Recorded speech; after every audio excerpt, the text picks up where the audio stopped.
because I realised that students from low-income backgrounds were not progressing to science degrees or careers for the simple reason that they're never exposed to what a scientist really is. The programme seeks to recruit students from the poorest backgrounds, so in England they're on free school meals, and they all have parents who don't hold university degrees. And we put them through an intensive programme of mentoring where they go and work for the summer in a research lab, speaking to scientists about their job, and they get to see what being a scientist is really about. So in the UK, there's a huge deficit of females going into engineering maths. There are a number of programmes that focus on this. So they try to encourage young women to go into technology, computer science, because there is a real disproportionate number of men going into these sectors.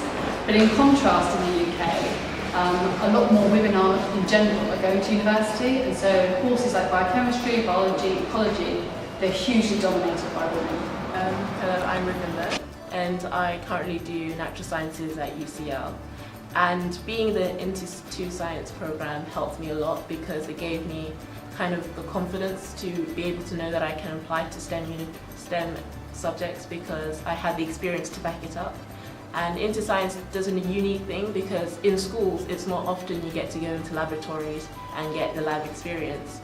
But with Into Science, they gave me a pathway or a gateway into being able to do it, and they don't just leave you alone, it's like here's the placement and go and do it. They also support you along with also having the talks about how to make a personal statement good and what you should do before you actually meet your supervisor, and also what to do after you finished your program to talk to your supervisor. So Into Science as a whole covers all areas of STEM, so there's placements in everything from neuroscience to engineering to an ecology field trip where they get to learn all about marine life. They also have everything in computer sciences, and they really do try and get the best students possible involved. And I think it does really give you an edge when you decide to apply to university, and it does really put you that step above everybody else. For me personally, it kind of gave me a direction and guidance of exactly what I wanted to do and where I wanted to go, and it also kind of told my parents that yes, I could go into this career and yes, there was options for me in the future, because obviously it's something that they knew nothing about. So for me, I just loved the opportunity, and it showed me that this is definitely what I want to do in the future. Hi, I'm Charlie Young. I am co-founder and CEO of a charity called the Girls Network.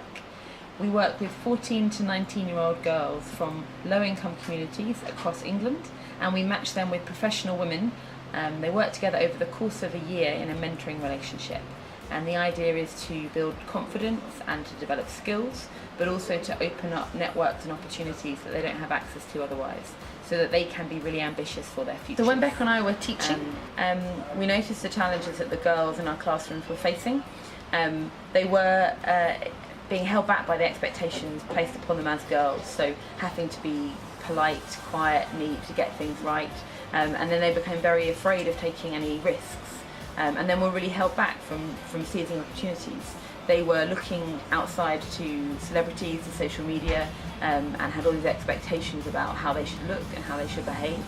And they were also coming from communities where perhaps 3 generations hadn't worked, or where adults were working, they were working to bring in money rather than pursuing careers that they were really passionate about.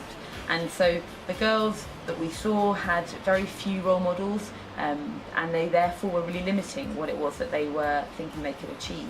And Becca and I were really frustrated and really upset by that, because these were fantastic young women we were teaching. Many of them had incredible grades, yet they were writing themselves out of all these amazing futures before they started, because they didn't believe that they could do it themselves. And so we thought, well, we know some fantastic women, let's bring them in, let's introduce them, and they can spend a bit of time together.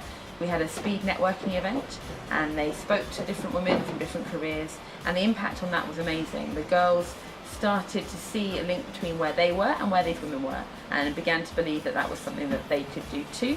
And Becca and I thought, well, if we can do this in 2 hours, how much more could we do if we match them up over the course of a year? And that's really where the mentoring was born. So we now match 1,000 girls a year, one-to-one with professional women. They meet at least once a month for at least an hour, And they work through a programme of different resources, and will look at things like building confidence.